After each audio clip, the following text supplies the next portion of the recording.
Žmonės, kurie atėjo į halę, tikėjosi pamatyti tave žaidžiantį. Ar buvo kažkoks krislelis galimybės, kad net ir su skaudančiu kirkšnim būtum porą minučių išbėgęs į aikštelę? Nu, nesąmoningas klausimas, nu.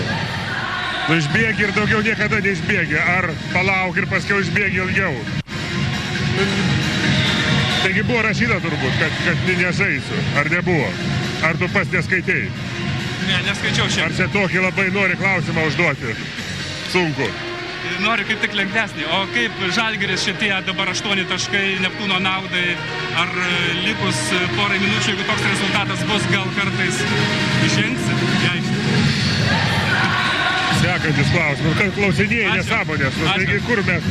Aš giniai pasiruošęs, nei aš negaliu žaisti. Čia klausimai. Taigi tik kalbėjom prieš tai. Ačiū. Kad nežaisi. Tu manęs klausi, ar žaisi, jeigu žaisi. Ačiū, Arvydai. Nėra už ką, bet tai aš nesupratau tavęs visai. Tu supratai save ir mane? Arvydas Sabonis, legendinis Lietuvos krepšininkas iki 3 kėlinio pradžios.